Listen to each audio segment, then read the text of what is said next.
So could I have everyone rub their hands, all warmed up, and give me a big namaste. Namaste. Yeah. All right, so I come from a very faraway magical land of Rajasthan, India. And my work, in essence, is about regenerating people's diverse knowledge systems and our cultural imaginations. I work to inspire young people from all over India to understand that they are not school dropouts or failures, but rather walkouts. They have left the rat race dream of the so-called mainstream global economy and the mainstream education system and now are ready to walk onto new possibilities based on localization. My journey has led me from a place to where I believe that modern schooling was a solution to all of the world's problems, to a place where I now see it as one of the roots of the problem. I used to think that the education system was broken and we needed to fix it. Over the years, I have understood it to be a well-running machine for destroying the human conscious, deep human connections, and diverse human creativities. Today, I would like you to consider the possibility that modern schooling is one of the greatest crimes against humanity.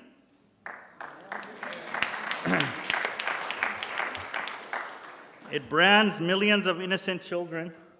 My thing is up there, right? Oh, good. Sorry.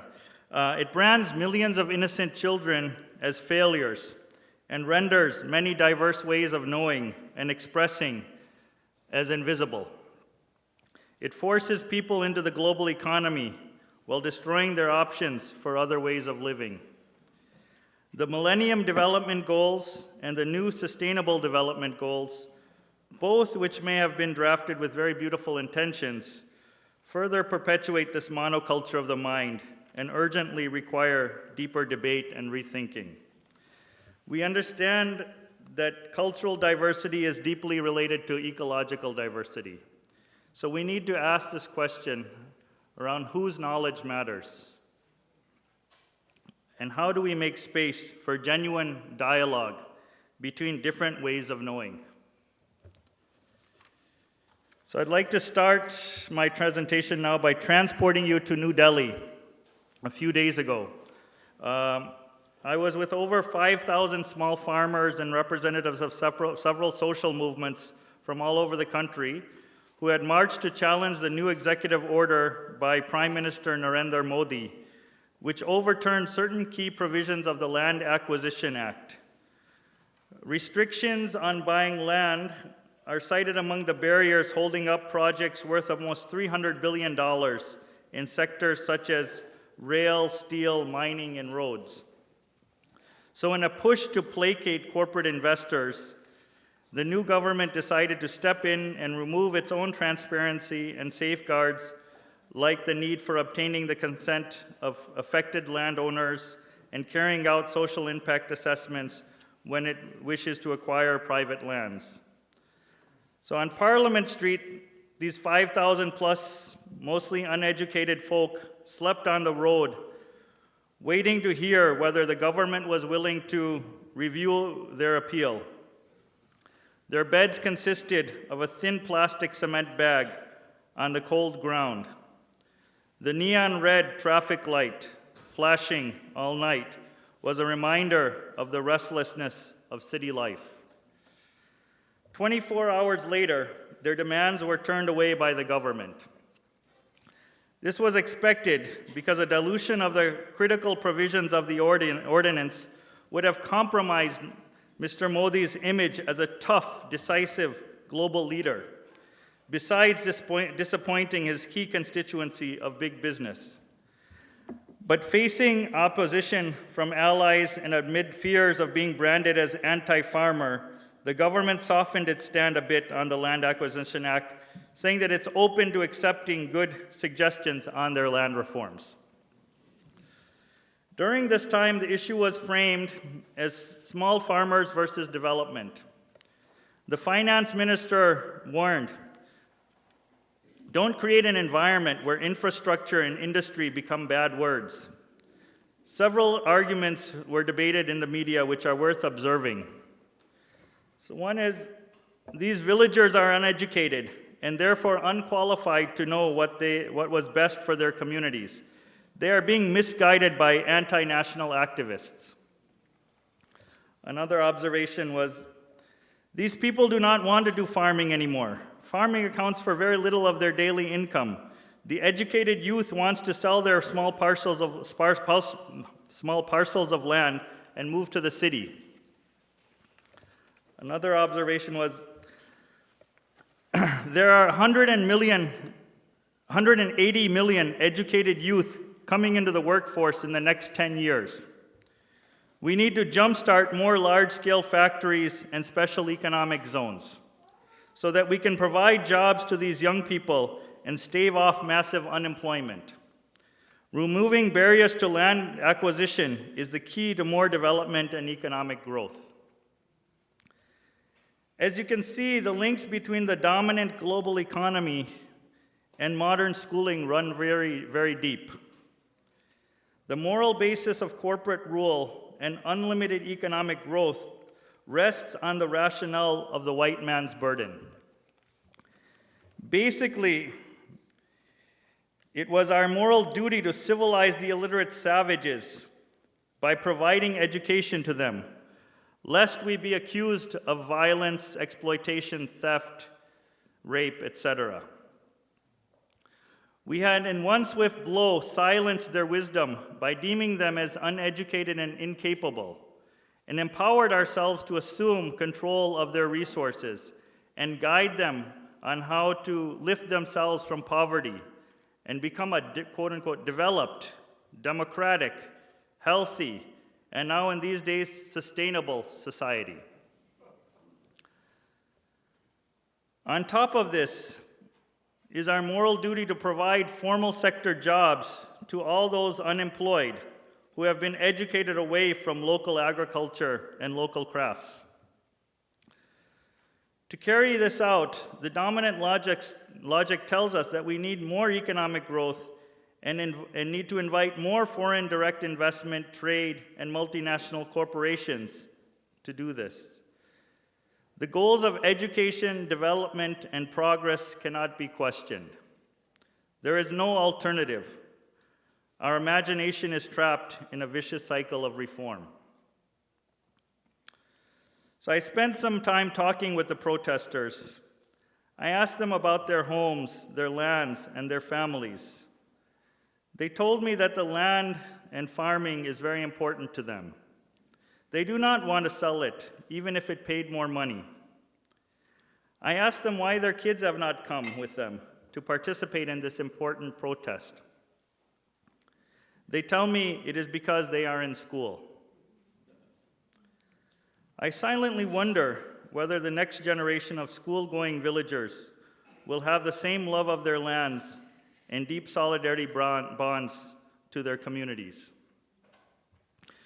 You must have heard that there have been some 300,000 farmer suicides in India since 1995. But what you don't know is that the modern education system is every day murdering the dream of being a small farmer. This is strange because 65%, or something like 650 million people, still are linked to farming. But today in schools across the country, if a child by rare chance raises his or her hands and says they would like to be a farmer in school, they would get severely ridiculed and humiliated.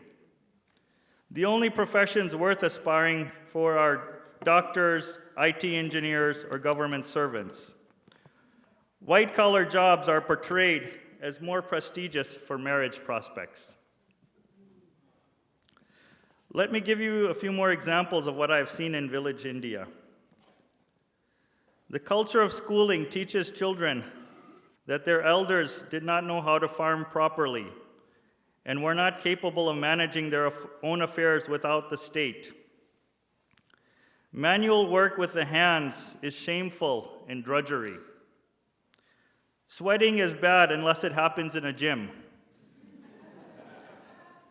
Progress lies in replacing one's labor and one's community collaborations with large-scale mechanized technologies and shifting from growing food crops for consumption, what we call she crops, to growing cash crop agricultural commodities for export, like soya, cotton, and sugar, he crops. The culture of schooling teaches children that learning only happens in the classroom and knowledge is only in textbooks.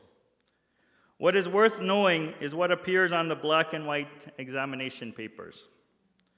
Spending so much time in the four walls of the classroom and extra tutoring classes does not leave much time to develop deep emotional and spiritual relationships with the fields, the trees, the rivers, and the animals.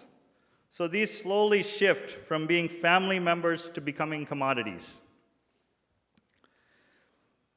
The culture of schooling teaches children that competition and individual achievement are absolutely essential for success.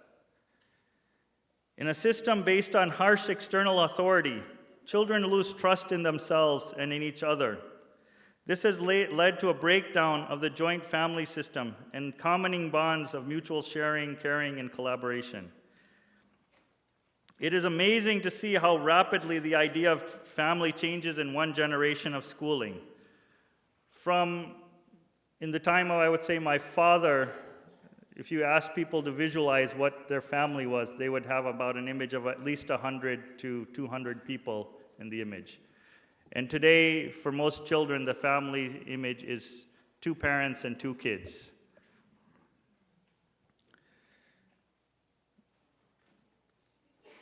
The culture of schooling teaches children that their local languages are quote-unquote dialects. Everyone knows that joke? What's the difference between a language and a dialect? No? A language has an army standing behind it. Mm-hmm. And that their own way of life is inferior, and thus they lose faith in their own solutions, their own experiments, and in making mistakes. They are taught that their salvation for their self-esteem lies in pursuing urban consumerism, and their standards of beauty, their sense of security and comfort. Their future is in the city. For this, there is a need to increase their dependency on money, loans, and the cash economy.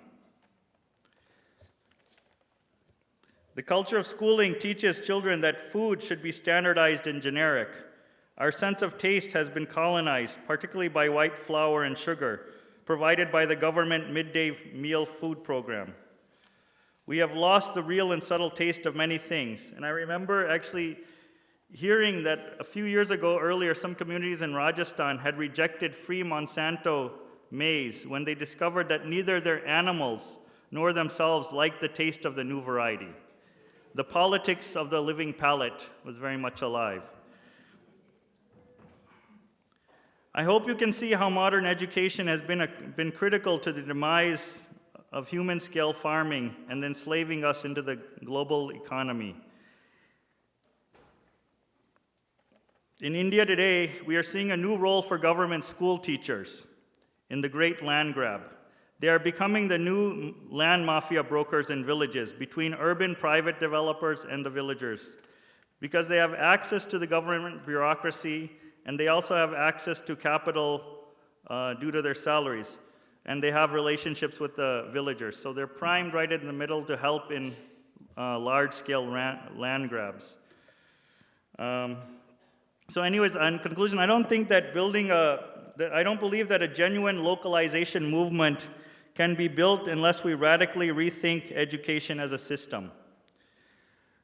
We talk about saving our environment, saving our seeds, saving cultural diversity, but we have outsourced from our lives our most precious gifts, our children. And at the same time, we have silenced, maimed, and exiled our grandparents. It is important to note that there are very few spaces for genuine intergenerational dialogue left in industrial society.